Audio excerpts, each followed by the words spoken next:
All right, I have to do this video. Oh, sorry. What's up, motherfuckers? I have to do this video. This is a very, very important video for me, right? I was watching an interview with Erick Rowan and Chris Van Vliet, right? Who I like. I like the kid. I like Van Vliet. Now, I'm watching this interview, right? And the reason I clicked on it was it just came up on my YouTube feed, right?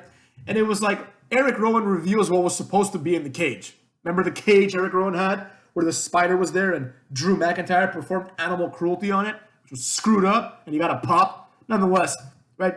I clicked the video because I was like, all right, I'd like to know what was supposed to be in the cage, right?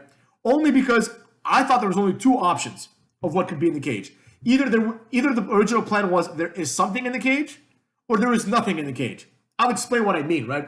As I'm watching the interview, Erick Rowan explains that originally it was supposed to be a rat in the cage, right? And the rat was like his pet rat, which was, if anyone remembers, you can go back and see my videos. I told you guys, it's going to be a rat. It reminded me of Goldust in TNA, Black Rain, and his little rat. The same exact thing, right? Rat in a cage. So I predicted this first, motherfucks. But let me tell you this, right? It doesn't really matter what animal is in the cage, right? There is no difference between whether it's a rat or a spider or a snake, right? Who cares? The idea there was, in this cage is something that Erick Rowan cares about, right? That's all there is to it. He cares about this thing in the cage. Or alternatively, the cage is empty and Erick Rowan is insane, right? Those are the only two options that this storyline could have gone towards, right? Either the thing in the cage is revealed in some way or killed, like Drew McIntyre killed it, which I guess is both, or someone opens the cage and finds out that it's empty, as Michael Cole says, like, oh my God, it's empty. There was nothing in the cage. What's going on? Erick Rowan has lost his mind. You know what I'm saying? To push that narrative forward, right? But as I'm watching this video, Chris Van Vliet is like, oh, it was supposed to be a rat. Well, what about when the thing in the cage scratched someone's face? Was that still supposed to be a rat? And Erick Rowan's like, I don't know what they were doing, you know? Like, Erick Rowan, he was a very eloquent guy. I was surprised. Not surprised for any reason other than the fact that both him and, like, Luke Harper, they're both big guys and they're both, like, eloquent and they both play the role of retards. You know? Now, this doesn't mean, again, I've been saying it for a long time, that Luke Harper, Brody Lee or whatever, his argument of like, I'm an articulate guy from Rochester, New York, therefore I should play that on TV is ridiculous. No, you shut the hell up. You play what you're supposed to play. You play what you're told to play. What the hell is this? Like, I'm going to go and create my own character? No, we've hired you to play a character that we've already thought of. Or we've hired you because you're good and we're gonna give you a character, right? That's why Keith Lee, when I saw him on Payback, his entrance music is different because Vince McMahon probably heard it and he was like, what is this? Bask in his glory. Like, why do you think he keeps saying that? It's weird. Give this boy a generic, like, you know, generic ass music. Same thing. When Luke Harper came in, he's like, Vince, I want to be like an intellectual. And then Vince was like, give this boy a southern gimmick. Shut the hell up, Luke Harper. Learn, get an accent, right? But nonetheless, Erick Rowan was articulate, and he was, you know, just like every other released wrestler, he's venting his frustrations at how his creativity was stifled, right?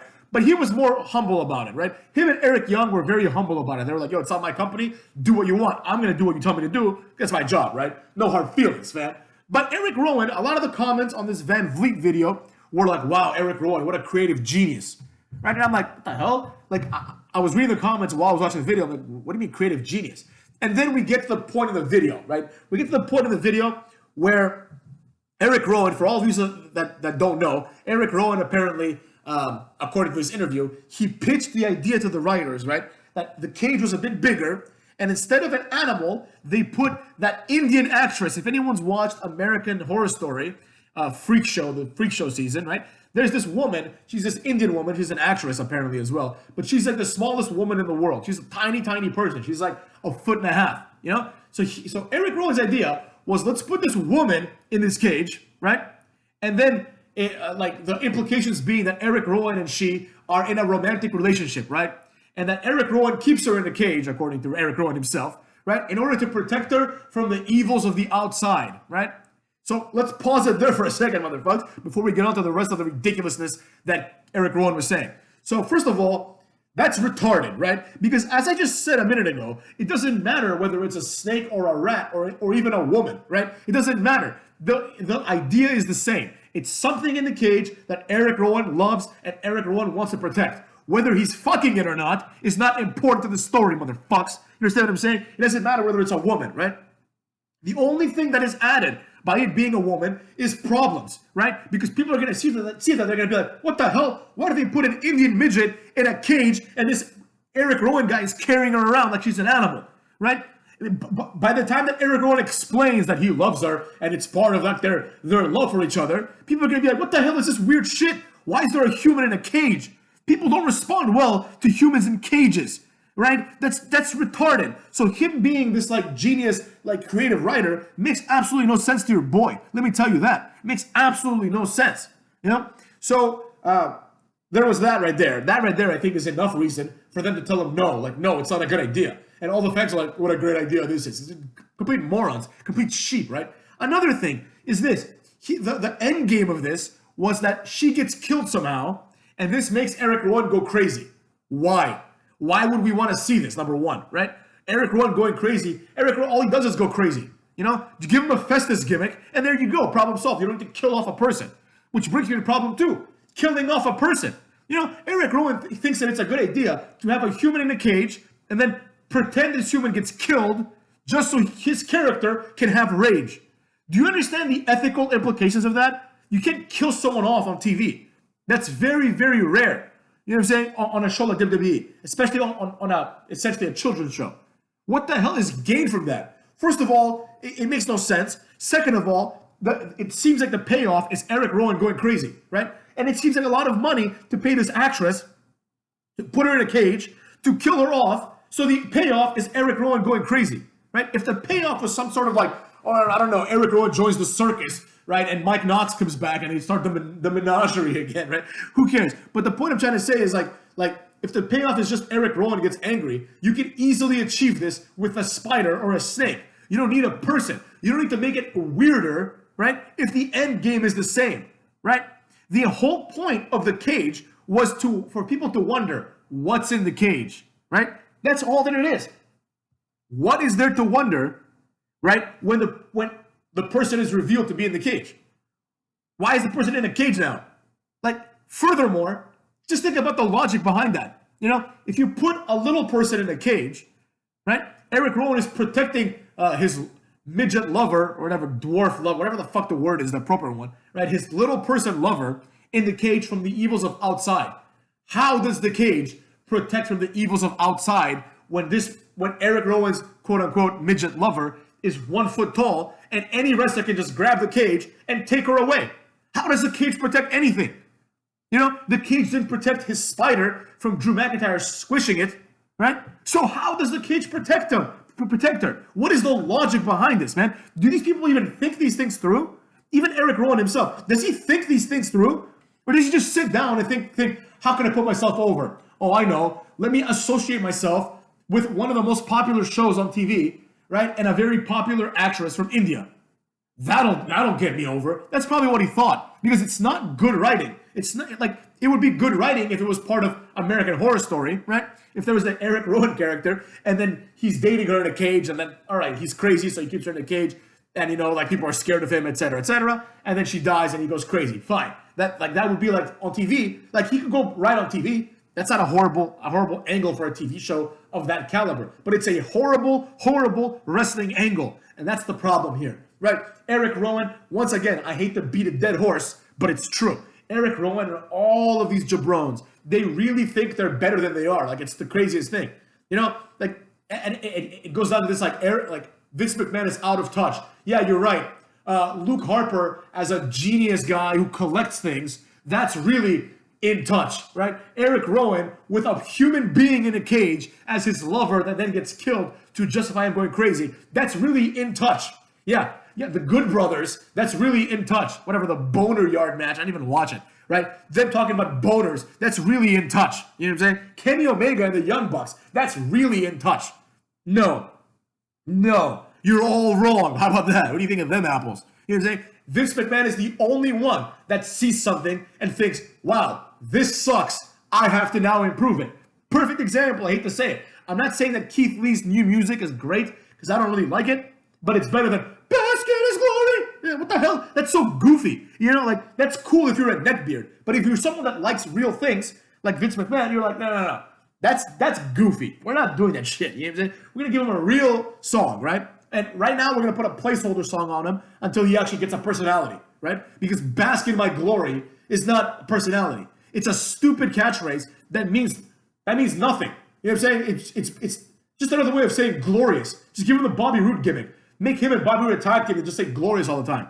That would actually be funny at least. You know what I'm saying? So in order to find a personality, Vince McMahon forces to kill the whole basking in my glory personality. Oh, he is limitless. Just a bunch of like phrases associated with wrestlers. You know, that's like one thing, tangent point, motherfucks. That's one thing that I hate. Just like instead of having personalities and characters, wrestlers just have phrases associated with them. Phrases that either mean nothing, right? Or they are so loosely connected to the wrestler that they essentially mean nothing anyways. Right? So for example, here's a perfect one, right? The glorious Bobby Roode. What's so glorious about him? He's just another guy, right? Okay, fine. It can be explained by the fact that Bobby Roode was a guy who, you know, like would wear a Ric Flair robe and he would have like the chorus entrance, you know. He had a good run at NXT. That was pretty cool. I like Bobby Roode at NXT. So there's that. Let's see here. The architect of the Shield, Seth Rollins. That makes no sense. There was nothing that he did that was architectural in nature. You understand what I'm saying? Like, and obviously I don't mean that he didn't sit down with like one of those triangle things and draw out a plan. But the idea was that the Shield wasn't presented like that. The Shield was just three guys that worked together. That was their whole thing, right? So it's not like Seth Rollins did things that Dean Ambrose or Roman Reigns didn't do that made him stand out where he is the architect, right? At least, I hate to say it, I hate to give props to Dean Ambrose, but him being the lunatic fringe at least makes sense because his personality was, even with the Shield, it was like that. He was like a loose cannon, right? He was always like ready to go. He was always getting angry, right? And Roman Reigns was like the problem solver type. So they're like, no, Seth Rollins needs a tagline associated with his name. How about the architect? Which made absolutely no sense. Then there was the whole burn it down era, right? What the hell was that? Burn what down? What do you mean burn it down? What, is he associated with fire? You know, that's something that you would give to like a cane or something, right? The central question is this. If you take the tagline of a wrestler, can you use the same tagline on another wrestler? If the answer is yes, then it's not a good tagline. You understand what I'm saying? So like, if you have the glorious Bobby Roode, you can easily have the glorious Dolph Ziggler, right? There's no difference. Like, there's nothing specific about Bobby Roode's character that makes him the correct choice for this tagline, right? Like, instead of having Seth Rollins say burn it down, if you had Drew McIntyre when he does the Claymore go burn it down, it would be the same thing, right? Nobody would care. Nobody would be like, oh, that makes no sense for Drew McIntyre, but it makes sense with Seth Rollins. Absolutely not, right? So like now, instead of having characters and personalities, it's easier to just put a tagline on Keith Lee. They're like, oh, no personality, right? He talks really weird, by the way, I've noticed, right? He's always like, what I'm doing is, you know, he like really enunciates his words. It's very weird. He's like, Drew McIntyre is a friend of mine. I'm like, what the hell? Are you talking like a weirdo? You know what I'm saying? So like, they're like, all right, this guy doesn't really talk that well on the mic. Keith Lee has physical charisma. Like he looks like a fun guy, you know, and he also looks like a serious guy when he makes serious face. But let's be real, right? Not that much personality in Keith Lee. So they're like, how do we substitute that? Oh, he used to call himself the limitless one, so let's put that on him, right? That's why I like people like Cameron Grimes, because this guy has a personality. You know, like we all know a guy like Cameron Grimes, right? Hopefully he's not our friend, but you know what I'm saying? Like we all know someone like that, right? Nobody knows a guy that goes around calling himself the limitless one, right? Cameron Grimes, like a goofy, like overconfident type guy, that makes sense. You don't know anyone in this world like Karrion Kross. You don't know people like that because they don't exist. Imagine if one of your friends came to you and said, TikTok, and then put an hourglass like on the table, right? Not only would you not be intimidated by your friend, right, but you'd be like, what the fuck is wrong? What do you mean? TikTok, and then turn the hourglass. What goofy shit is that, right? So that's what I'm saying. Grounded characters work. The reason why people like Triple H, Stone Cold, The Rock, right? The reason why they work is because they are grounded characters, right? They are realistic characters. Now, I'm not saying realistic like, oh, like Kevin Owens realistic. That's a little too realistic, if you know what I'm saying. But like, if you take Stone Cold, like we all know people like that, right? We all know people that like to drink and are angry. I'm one of those people when I used to drink, you know what I'm saying? So like, I know people like that, right? Everyone knows like a bully, like a jock bully, like The Rock. Everyone knows people like that. They're like high schools, back in the day at least, I don't know how it is now. Now it's probably like, let's hold hands and sing songs from Glee. You know what I'm saying? But like back in the day, school was full of people like The Rock. And Like, life was full of people like Stone Cold. Full of them, right? And then you had people like Kurt Angle, right? Who are like, all right, this guy, he's not grounded in the sense of like, you know, obviously not everyone is going to meet an Olympic gold medalist, but he was a real Olympic gold medalist, right? And we all know that guy. The guy that is so self-centered and so narcissistic that he thinks that he's the standard bearer for what's right and wrong, and that he looks down on everyone else. That's what Kurt Angle was, right? This whole idea. Remember when Kurt Angle would go around and give people condoms and be like, abstinence is the only way, right? The implications, of course, being that Kurt Angle he thinks he's better than you, and he thinks you should run your life the way he wants you to run your life, right? Because he's so narcissistic. See, but these are grounded characters. These are grounded characters. And when you have so many grounded characters, here's the kicker, motherfucks. When you have so many grounded characters, then you can afford to have an Undertaker in there, right?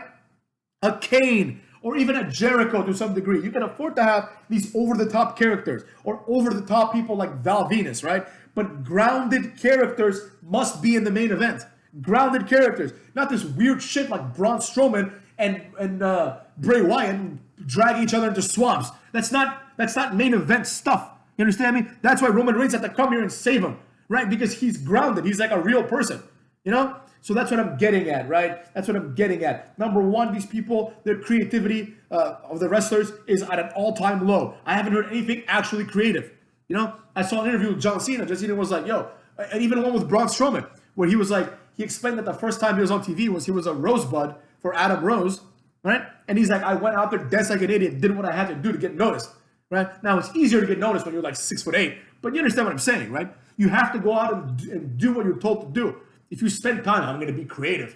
I'm going to pitch this idea to Vince. And Vince is like, I don't like your idea. It's shit. Your idea involves putting a human in a cage and carrying her to the ring and making it seem as if you're the next like Undertaker or something. Because that's the only way this would be justified, right? So that's what I'm getting at, right? That's what I'm getting at. Because these people have no personality and no creativity, and quite frankly, there isn't enough time to find a personality for all these people. Some of them are just going to get taglines. Here's a tagline. You're the limitless one. Here's a tagline. Burn it down. You know what I'm saying? All these jabron taglines, you know? And then the cream will rise to the top. Simple as that. AJ Styles, he's a great wrestler. He's going to rise to the top. He never botches anything. You know what I'm saying? He's going to rise to the top. Now, there are other things. Like, he's also, like, you know, in good shape. He's, like, relatively big compared to, like, let's say Kalisto, right? Because Kalisto, I'm sure, also never botches, and he's never going to get anywhere. You know what I'm saying? But he had his opportunity. He just didn't. He didn't stand out when he was U.S. champion. He didn't stand out. So that's what I'm getting at, right? The taglines are obviously horrible. They add nothing to the actual like character. They're just a tagline. It's just like, well, Batista walks alone. Like, who cares? You know what I'm saying? Like, nobody cared about that. Oh, Randy Orton. Oh, he hears voices. Actually, that's one of the good ones because it's been played into his character there where he's like kind of insane, right? So there you have it. You know what I mean? There's that. And then perhaps most importantly, aside from the fact that Erick Rowan wanted to put a human being in a cage, understand what I'm saying? You know, we need grounded characters. Grounded works. If you have a base of main event grounded characters, you can then afford to have, right? Like some random ass, you know, Undertaker, Karrion Kross type, right? You can have someone come out with an hourglass when the reaction from the main event, from the champion, is kicking the hourglass, right? Like I always say, imagine Karrion Kross doing that to Stone Cold or anyone in the real world. Like, they'd be like, what the hell is this hourglass? Kick. You know what I'm saying? That's what should happen. Not Adam Cole looking at it being all scared, all cartoony and shit. You know, Adam Cole was a cartoony wrestler. Get the hell, I'm looking forward to that Iron Man match, but get the hell out off my TV. Put in Pat McAfee. Make him Pat McAfee. Make him the NXT champ, motherfuckers. And with that, I gotta go.